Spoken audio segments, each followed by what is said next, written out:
Hi guys! Good morning! Para sa akin, good morning to kasi kakagising ko lang. And panggabi nga tayo sa trabaho guys.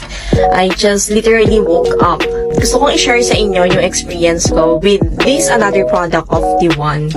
So, I'd like to introduce sa inyo guys yung Herba Barley. So, yan. Ito siya. Bago mag-start yung shift ko sa trabaho, everyday ko siyang iniinom. And I really like kung ano yung benefits na nakuha ko dito sa Herba Barley. This is the box of Herba Barley guys. This is my fourth box na to take. And this costs 799 pesos only.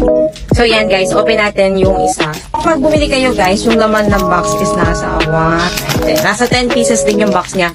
It's just the same with coffee. Yung coffee, tinitake ko siya kapag for example, middle of the shift, ganyan, inaantok ako, tinitake ko siya, yung coffee ng D1. And it's really good guys. Ito namang Herba Barley, I'm taking this Herba Barley before my shifts. And I really like the benefits I'm getting with this Herba Barley guys. It's really good, lalo na sa mga dun sa mga health conscious dyan. Tapos, yung may mga problems sa sikmura dyan, Herba Barley is the best solution for you. Actually, I was able to taste Herba Barley before, but not with this brand. Flavor pala nito is pineapple flavor. So, it's pure organic barley. Walang sweetness kapag ininom mo. Pero, yung lasa niya, dama mo din yung lasa niya, pero madadama yung amoy damo niya. Ganun siya. So, hindi siya mahirap inumin, guys. Tapos, premium quality yung barley na to. At ang mga ginamit na ingredients dito, it came from Australia pa talaga. So, first benefit na gusto ko dito, nakakatulong to para mapababa yung cholesterol mo. Another thing, kung ikaw ay mataas yung sugar mo, napapabuti ito yung blood sugar control mo. Low glycemic food, I'm not sure kung ano yun, pero ito yung tumutulong para ma-regulate yung blood sugar levels natin. Other thing is, napapaganda dito yung digestive health system natin. Dahil nga mataas yung fiber content nito, nakakatulong yung barley para sa regular bowel movements natin. Tulong ito para mapabawas yung timbang natin. So, yung mga health conscious dyan, yan. Barley is the best solution for you. Tapos, ang kagandahan is natural pa siya. Natural way of you. Kung nagda-diet ka ha. Tapos, another thing is, napapabuti nito yung kalusugan ng heart natin. So, ang regular pagkain ng barley is nakatulong para mapababa yung blood pressure natin. Parang mataas yung antioxidant ng barley na to. Punong-puno ito ng selenium.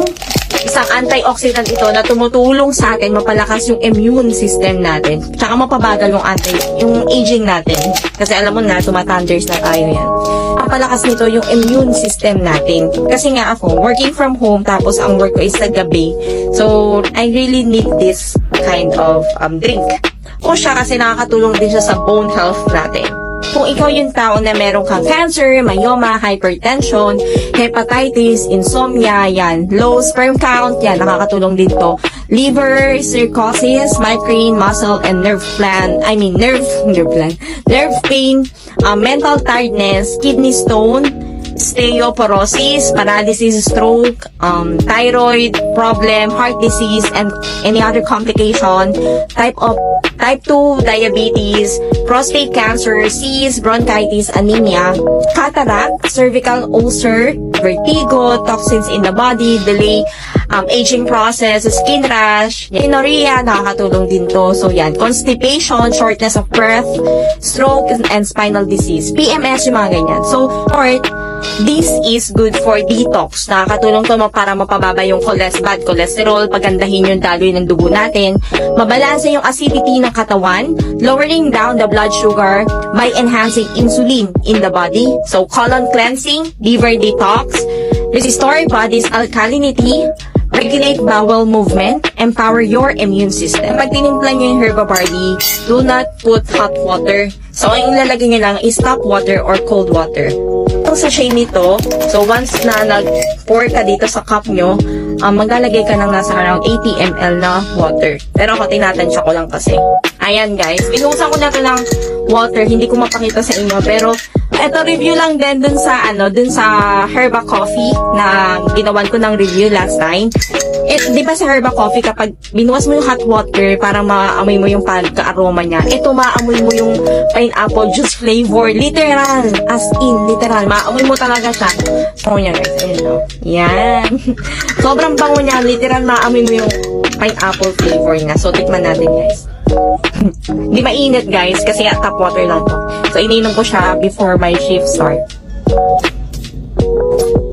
Sarap. Grabe, hindi mo malalasahan yung mapait niya. Masarap siya, guys. And hindi mo malalasahan na lasang damo siya. So, yun, guys. Ayun lang, share ko lang sa inyo. Medyo napahaba yung video ko. So, ano pa yung time mo? Kung gusto mo mag-order nito, you can send me a message. Or kung gusto mo magkaroon ng discount sa products ng D1, you can be a distributor. Send me a message. And yun lang. Bye!